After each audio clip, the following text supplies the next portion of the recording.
वसंतदादांच्या विचारांचा वारसदार गोपीचंद पडळकर 3 एप्रिलला लोकसभेसाठी अर्ज भरणार असल्याची केली घोषणा। नमस्कार, मी चेतन सावंत, वज्रधारी न्यूज मध्ये आपलं स्वागत। विशाल पाटील हे वसंतदादांच्या रक्ताचे वारसदार आहेत, पण मी वसंतराव दादांच्या विचारांचा वारसदार असल्याचे गोपीचंद पडळकर यांनी सांगितले।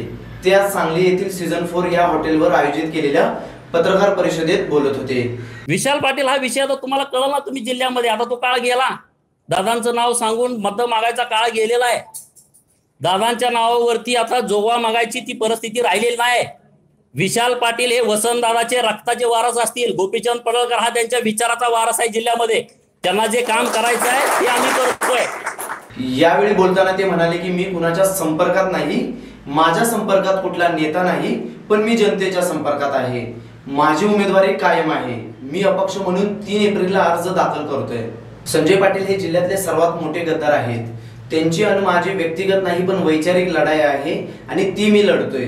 जर ही लढाई मी लढलो नाही तर मला काळ माफ करणार नाही। भाजपच्या विरोधात ते काम करत होते। ते कालही भाजप बरोबर नव्हते, आजही नाहीत, उद्याही नसणार आहेत। ते भाजपची कालही गद्दारी करत होते, आजही गद्दारी करतायत, उद्याही करणार आहेत। संजय पाटील हा 1 नंबरचा गद्दार माणूस आहे।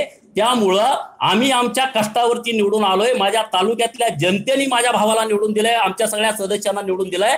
त्यामुळं सत्तेतला वाटा आमचा हक्काचा आहे, तो काही मागून घेतला नाही। मागच्या दारात आम्ही गेलो नाही जिल्हा परिषद मध्ये। संजय पाटलांनी मला लायकी असेल तर मैदानात यायला सांगितले होते। मी उतरतोय मैदानात असा इशारा देत त्यांनी आपली लढाई प्रस्थापित व्यवस्थेच्या व घराणेशाहीच्या विरोधात आहे। सत्ता ही कुणाच्याही बापजाद्यांची जहागिरी नाही। बाप गेला की पोरगा, पोरगा गेला की नातू, हे समीकरण थांबले पाहिजे, यासाठी आपली उमेदवारी असल्याचे सांगितले। माझी लढाई या प्रस्थापित व्यवस्थेच्या विरोधातली लढाई आहे आणि हे प्रस्थापित बाप गेला का पोरगा, पोरगा गेला का नातू, हे जे गेल्या अनेक वर्षापासून चालू आहे, हे राजकारण ही काय यांच्या जहागीरदारी नाही। हा 7-12 नव्हे। आजोबा मेला का बापाचं नाव, बाप मेला का पोराचं नाव, पोरगा मेला का नातवाचं नाव, ही काय कुठली वैयक्तिक प्रॉपर्टी नाही आहे। निर्भीड व निपक्ष बातम्यांसाठी पाहत राहा वज्रधारी न्यूज। धन्यवाद।